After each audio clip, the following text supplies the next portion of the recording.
The silent contract trap. You signed up for one job description. Somewhere between year 1 and year 3, 3 more jobs got quietly stapled to it, and nobody asked you. This is the silent contract trap. It's not written anywhere, but it's enforced everywhere. It starts small. Can you just help with this one thing? Then it becomes, you're the go-to person for this now. Then it becomes your identity at the company. The trap works because it never arrives as a demand. It arrives as a favor, a compliment, a growth opportunity. And because you said yes once, the system assumes you'll say yes forever. Companies don't expand your role because they respect you more. They expand it because expansion is free until you push back. Every unspoken addition to your workload is a test to see how much they can take before you notice, before you complain, before you leave.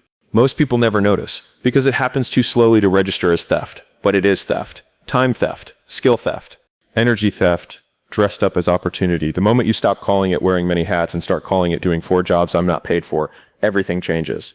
You stop feeling grateful for the extra responsibility and start asking the only question that matters. What is this actually worth? And why am I the only one not being compensated for it? The skill stacking deception. Here's what nobody tells you. Every new skill you learn on the job makes you more replaceable to leave and more valuable to exploit at the same time. You think stacking skills makes you indispensable. It does. But indispensable and well-paid are not the same thing. Companies love skill stackers because one skill-stacked employee is cheaper than 3 specialists. You become marketing, ops, customer service, and finance, not because you're gifted, but because it's economically irrational for them to hire 3 more people when you'll absorb the work for free out of loyalty or fear. The deception is this. They call it development. You're gaining experience, they say. And you are experience that should be worth 4 salaries being sold back to you as a favor. The real tell? Ask yourself if your title changed when your responsibilities quadrupled. If the answer is no, you didn't get promoted. You got annexed. Skill stacking is only dangerous when it's silent, when you accumulate capability without ever converting it into leverage. The fix isn't to stop learning. The fix is to stop learning quietly.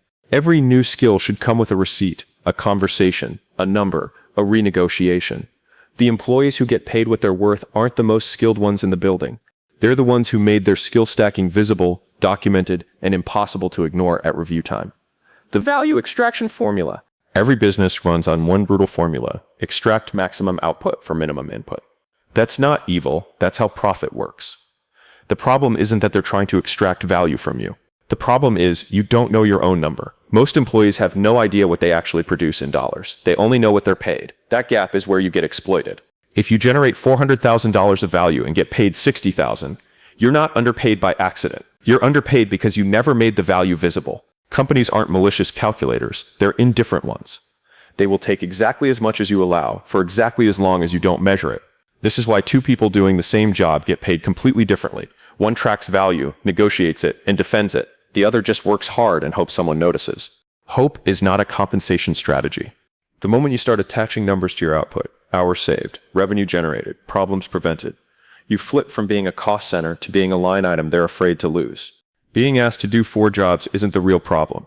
The real problem is doing 4 jobs without ever calculating what 4 jobs are worth. Then walking into a room and asking for less than half of it because it felt polite. The psychology of guilt tripping. We're like a family here. Everyone wears multiple hats. This is just what it takes to grow. These phrases aren't culture, they're pricing strategy disguised as belonging. Guilt is the cheapest tool a company has, and it works better than money because it costs them nothing. They make you feel selfish for asking to be paid for the 4th job, when the truth is it's selfish of them to expect it for free. Notice the pattern. The request for extra work always comes wrapped in emotional language. Team spirit, growth mindset, being a team player. Never in financial language. That's not an accident. If they talk numbers, you'd ask for numbers back. So they talk feelings, and you respond with feelings, guilt, obligation, fear of seeming difficult. This is how competent, hardworking people end up doing the work of a department while thanking their boss for the opportunity. Breaking this cycle doesn't mean becoming cold or difficult. It means separating the emotional ask from the financial one. You can care about the mission and still say, I'll take this on and here's what that should look like in my compensation. The people who get exploited longest aren't the weak ones, they're the loyal ones. Because loyalty is exactly what guilt-based systems are built to harvest. The real cost of burnout. Nobody puts on the balance sheet. Burnout doesn't show up on a company's financial statement, so companies don't budget for it. You do, with your body, your sleep, your relationships, and eventually your career. Doing 4 jobs for 1 salary isn't just a pay issue. It's a slow liquidation of your health, sold off in installments so small you don't notice the balance dropping until you crash. Here's the part that should scare you. Burnout doesn't just cost you now, it costs you your future earning power. Exhausted people make worse decisions, negotiate worse, network less, and miss opportunities because they're too depleted to chase them. So the company gets 4 jobs worth of output today, and you pay for it for the next 5 years in lost potential. That's the real exchange rate, and it's brutal. Companies rarely calculate the cost of burnout because they don't have to. You absorb it silently, then leave, and they simply hire the next person willing to be quietly overloaded. This cycle only breaks when individuals start treating their energy like capital, not like an infinite resource. You wouldn't let a business drain its cash reserves to zero without a plan. Stop letting your job drain your physical and mental reserves without one either. Rest isn't a reward you earn after 4 jobs. It's the asset that makes the 5th year possible. The negotiation leverage you're sitting on and not using. If you're doing 4 jobs, you are not underqualified. You are dangerously undervalued and sitting on leverage you haven't cashed in. Here's the uncomfortable truth. The moment a company depends on one person to do the work of 4, that person has more power than they realize, not less.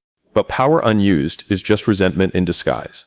Most people in this situation complain to friends, vent to family, and say nothing at work, which means nothing changes because silence reads as consent.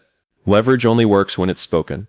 The move isn't to quietly quit or secretly job hunt out of spite. The move is to walk in with documentation, what you were hired to do, what you're actually doing, and what that's worth in the market, and force a real conversation. Either they pay you what 4 jobs cost, split the role, or lose you to a company that will pay for what you already deliver. All 3 outcomes are better than the 4th option most people choose, staying silent and getting slowly resentful for years. You are not being dramatic by asking to be paid for what you do. You are being accurate. The people who escape this trap aren't the ones who work harder. They're the ones who finally stop being embarrassed to name their own value out loud.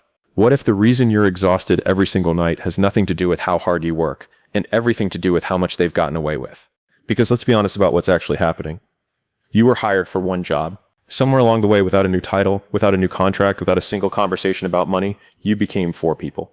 You're doing the job you were hired for. You're doing the job of the person who quit and was never replaced. You're doing the job everyone just helps with. And you're doing the invisible 4th job, managing your own exhaustion so nobody notices you're drowning. And here's the part that should make you angry. This didn't happen by accident. It happened because it was profitable. Companies don't expand your responsibilities because they believe in you. They expand your responsibilities because it's cheaper than hiring 3 more people, and you were the one who kept saying yes. You call it being a team player, they call it margin. You think working 4 jobs for 1 salary proves your loyalty. It doesn't. It proves your silence is worth more to them than your salary is to you. Every time you absorbed extra work without asking what it was worth, you taught them exactly how much they could take. Not because you're weak, because nobody ever showed you that value has to be spoken out loud, or it evaporates. Think about the formula for a second. If you generate value equivalent to 4 roles and get paid for 1, the other 3 aren't lost, they're transferred. Straight out of your evenings, your weekends, your health, your relationships, and straight into someone else's profit margin. That's not an exaggeration, that's arithmetic. And they'll never call it exploitation, they'll call it culture. We're like a family here, everyone wears multiple hats. This is what it takes to grow. Feel that language for a second. It's never about money. It's always about guilt. Because if they spoke in numbers, you'd answer in numbers. So they speak in loyalty, and you answer in unpaid overtime. Meanwhile, burnout is quietly draining the one asset nobody puts on a balance sheet. You, your energy, your sharpness, your 5-year trajectory. They get 4 jobs worth of output today. You pay the interest on that for years, in exhaustion, in missed opportunities, in a body that stops cooperating. But here's what changes everything. The moment a company needs 1 person to do the work of 4, that person isn't weak. That person has leverage they haven't cashed in yet. Leverage unspoken is just resentment wearing a work badge. The fix isn't to work harder and hope someone notices. The fix is to document what you were hired to do, name what you're actually doing, price it accurately, and force the conversation. Because you have 3 real outcomes waiting for you the second you speak up. They pay you what 4 jobs are worth. They split the role and give you your life back. Or they lose you to someone who will actually pay for what you already deliver. Every single one of those outcomes beats what you're doing right now. Staying quiet, staying tired, and staying underpaid on purpose. You are not doing 4 jobs because you're incapable of boundaries. You're doing 4 jobs because you've never said out loud in a room with numbers, this is what I'm worth, and I expect to be paid for it. Stop being grateful for exploitation dressed up as opportunity. Start being accurate about your value. That's not arrogance. That's arithmetic. You didn't get overloaded because you're incapable. You got overloaded because you were willing, and willingness without boundaries is the most exploitable trait in any workplace. The 4 jobs you're carrying aren't proof that you're not good enough. They're proof that you were too valuable to lose and too quiet to charge for it. The moment you start naming your value instead of absorbing it silently, the entire equation shifts from being someone who gets used to someone who gets paid. This isn't about resentment. It's about accuracy. Know your worth, say it out loud, and never again let silence be the price of your loyalty. What if I told you the reason you're tired every single night has nothing to do with your work ethic and everything to do with the fact that your company found 4 employees and only paid for 1? You didn't get promoted when your workload doubled. You didn't get a new title when you became the marketing team, the customer service team, and the ops team all in one exhausted human being. You just quietly said yes, one small favor at a time, until helping out became your entire job description, minus the paycheck that should come with it. And they'll never call it exploitation. They'll call it culture. We're like a family here. Feel that for a second, because family doesn't come with a job description, and it definitely doesn't come with overtime pay. Here's what nobody tells you. The moment a company needs 1 person to do the work of 4, that person isn't weak. That person has leverage they haven't used yet. So stop being grateful for exploitation dressed up as opportunity. In the next 60 seconds, you're going to learn exactly why this happened to you and exactly what to do about it.